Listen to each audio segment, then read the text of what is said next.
இந்த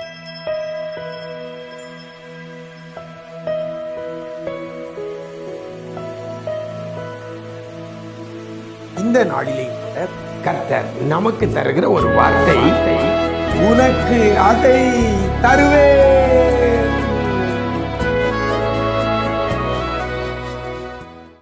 கிறிஸ்துவில் பிரியமானவர்களே, ஆண்டவரும் இரட்சகருமாகிய இயேசு கிறிஸ்துவின் ஈடு இணையற்ற நாமத்தில் உங்களுக்கு அன்பின் வாழ்த்துக்கள். நல்லா இருக்கிறீங்களா? எல்லாரும் ஆண்டவர் கிருபையில் நல்லா இருப்பீங்கன்னு கர்த்தருக்குள் நம்புகிறேன். ஒவ்வொரு நாளும் நிஜம் தொலைக்காட்சியில் இந்த விசேஷித்த வார்த்தை நிகழ்ச்சி மூலமாய் வேதத்திலிருந்து ஒரு வசனத்தை உங்களோடு கூட பகிர்ந்து கொள்கிறதுல மிக்க மகிழ்ச்சி அடைகிறேன். இன்றைக்கும் ஆதியாகமத்தின் புஸ்தகம் 13ஆம் அதிகாரம் 17ஆம் வசனத்தில் கடைசியில் இவ்வாறாக சொல்லப்படுகிறது, உனக்கு அதை தருவேன் என்றார். உனக்கு அதை தருவேன் என்றார் என்று வேதம் சொல்லுகிறது. எனக்கருமையான தேவஜனமே, உனக்கு அதை தருவேன், தருவேன், அதை தருவேன், உனக்கு தருவேன் அப்படிங்கிறது தான் இந்த வசனத்தில் ரொம்ப ஒரு ஆசீர்வாதமான ஒரு வார்த்தை. கர்த்தர் ஆபிராமுக்கு சொன்ன ஒரு வார்த்தை தான் இது. ஆபிராமை பார்த்து சொல்லுகிறார், நான் உனக்கு அதை தருவேன் என்று கர்த்தர் சொல்லுகிறார். இன்னைக்கு யாருக்கும் அதிகமாக கொடுக்கறது இல்லை. அப்படியே கொடுத்தாலும் ஏதாவது ஒன்று கொடுக்கறது, நம்மகிட்ட இருக்கிற எக்ஸஸாக இருக்கிறது, அல்லது நம்மகிட்ட பயன்பாடில் இல்லாமல் இருக்கிறது, அல்லது நம்மகிட்ட பழையதாய் போனதை அடுத்தவங்களுக்கு நம்ம கொடுப்போம். நான் அதை உனக்கு தருவேன்னு சொல்லலாம். ஆனால் கர்த்தர் இங்கே ஆபிராமை பார்த்து சொல்லும்போது சொல்லுகிறார், உனக்கு அதை தருவேன் என்று சொல்கிறவர், அந்த அதை என்கிறத டிசைட் பண்ணுறது யாருன்னா கொடுக்கிறவர் அல்ல, வாங்குகிறவர். இதான் இதில் நல்ல ஒரு முக்கியமான ஒரு காரியம். உனக்கு அதை தருவேன்னா என் விருப்பப்படி நான் ஒன்றை உனக்கு தருவேன், அதைங்கிறது என் விருப்பப்படி அல்ல, அல்லது என்னிடத்தில் இருக்கிறது அல்ல, நீ விரும்புகிறது, நீ செய்கிறது அதை. இதுதான் ஒரு ஆசீர்வாதமான ஒரு வார்த்தை. இன்னைக்கு உதவி பண்ணுறவங்க அவங்க விருப்பப்படி அவங்ககிட்ட என்ன இருக்கோ அதைத்தான் நமக்கு கொடுக்கறதை நம்ம வழக்கமாக பார்க்கிறோம். ஆனால் நம்முடைய ஆண்டவர் அப்படிப்பட்டவர் அல்ல. உனக்கு அதை தருவேன். அதை என்றால் எதை? அந்த அதை என்பதை டிசைட் பண்ணுறது, தீர்மானிக்கிறது யார் என்று சொன்னால் ஆபிராம். அந்த வசனத்தில் ஆரம்பத்தில் சொல்லப்படுகிறது, நீ எழுந்து தேசத்தின் நீளமும் அகலமும் எம்மட்டோ அம்மட்டும் நடந்து திரி. நீ எழுந்து தேசத்தின் நீளம் அகலம் எம்மட்டோ அம்மட்டும் நீ நடந்து திரி. நீ எங்கெல்லாம் நடந்து திரிகிறியோ, நீ நடந்து திரிந்த இடம் அதை உனக்கு தருவேன். அப்படின்னா எவ்வளவு இடம் வேணுமோ அதை தீர்மானிக்கிறது ஆபிராம். ஆபிராம் எவ்வளவு இடம் அலைந்து நடந்து திரிகிறானோ, எங்கெங்கெல்லாம் வேகமாக நடந்து எவ்வளவு டிஸ்டன்ஸ் போறானோ அவ்வளவு இடம், அதை தான் அதை.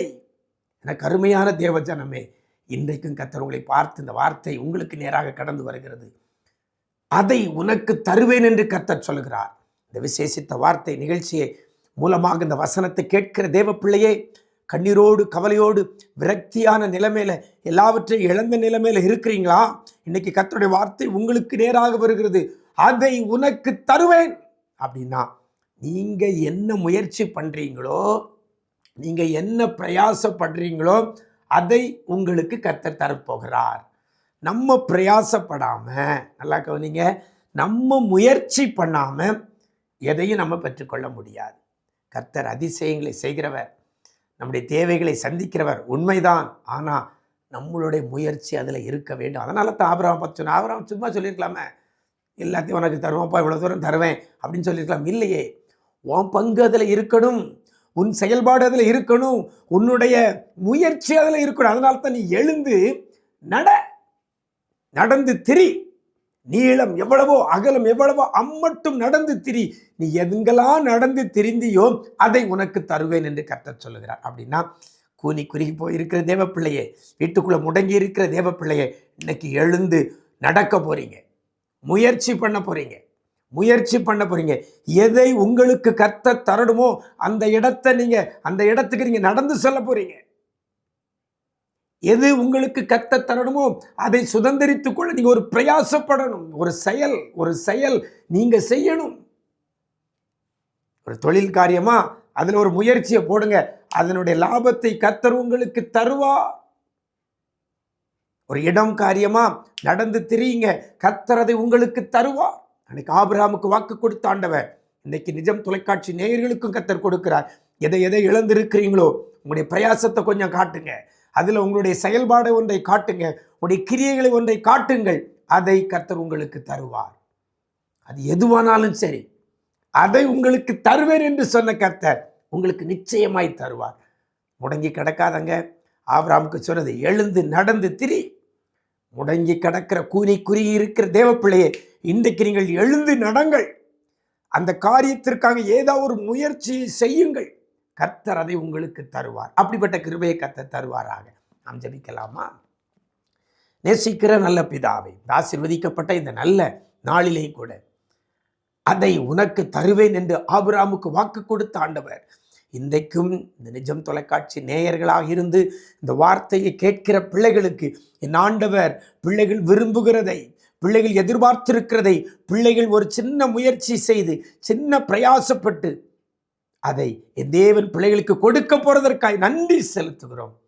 இழந்த சுகத்தை, இழந்த ஆரோக்கியத்தை, இழந்த சமாதானத்தை, பொருளாதாரத்தை, இழந்த இடங்களை, இழந்த நிலங்களை, கைவிட்டு போனவைகளை, பிள்ளைகள் எதிர்பார்த்திருக்கிறவைகளை பிள்ளைகளுக்கு நீங்க தருவேன் என்று வாக்கு பண்ணின வார்த்தையின்படி பிள்ளைகளுக்கு கொடுக்க போறதற்காக நன்றி செலுத்துகிறோம்.